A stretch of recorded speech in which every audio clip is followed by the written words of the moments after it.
Hi friends, thumbnail बघून तुम्हाला कळलेच असेल मी कुठे चालले. अगदी बरोबर, आम्ही चाललोय भूतान फिरायला.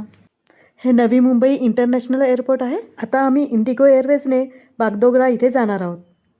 पहाटेचा 1 वाजलेला आहे. आता आम्ही आतमध्ये एंट्री करत आहोत. एअरपोर्ट आतून अशा प्रकारे आहे.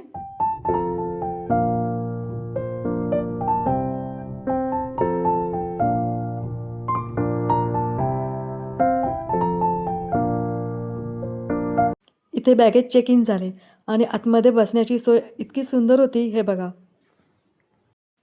आमची फ्लाईट 5 वाजता होती, त्यामुळे आम्ही इथे थोडा आराम केला. 4 वाजता बोर्डिंगचा टाईम होता, त्यामुळे आम्ही गेट नंबर 12च्या इथे जाण्यासाठी निघालो.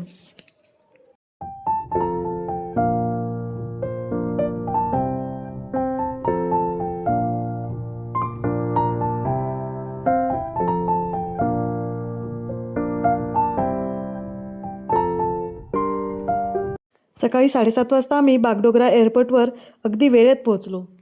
त्यानंतर ट्रॅव्हल्सने आम्ही भूतानला जाण्याचा प्रवास सुरू केला. साधारण 5 तास प्रवास केल्यानंतर भारताची सीमा जिथे संपते तिथे आम्ही पोहोचलो, म्हणजेच हे जयगाव. भूतानचा व्हिसा ऑन अरायव्हल मिळतो. त्यासाठी तुम्हाला पासपोर्ट किंवा वोटर ID लागते. काय करा चला.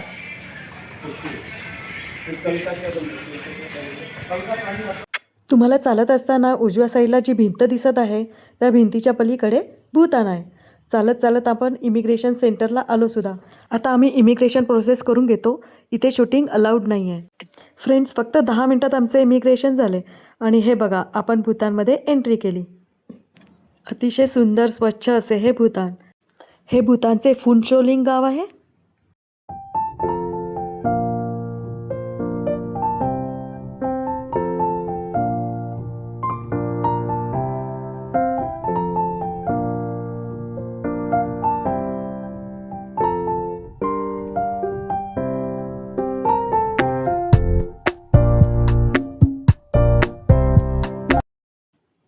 त्यानंतर भूतान ट्रॅव्हल्सने आम्ही फुनचोलिंग येथील गाधेन हॉटेल येथे आलो.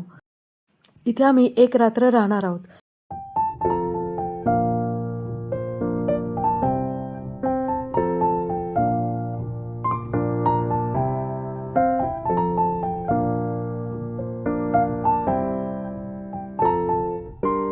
संध्याकाळी फुनचोलिंग येथे फिरत असताना आम्हाला हे सुंदर मंदिर दिसले. हे बुद्धिस्ट टेम्पल आहे. फ्रेंड्स, अशा प्रकारे सकाळी 5 वाजता भारतातून सुरू केलेला प्रवास भूतानला आम्ही 1 वाजता पोहोचलो आणि उद्या आम्ही थिम्फू येथे जाणार आहोत. तुम्हाला हा व्हिडिओ कसा वाटला ते नक्की सांगा. हा व्हिडिओ बघितल्याबद्दल धन्यवाद आणि आमचा भूतान प्रवास बघण्यासाठी स्टे ट्यून.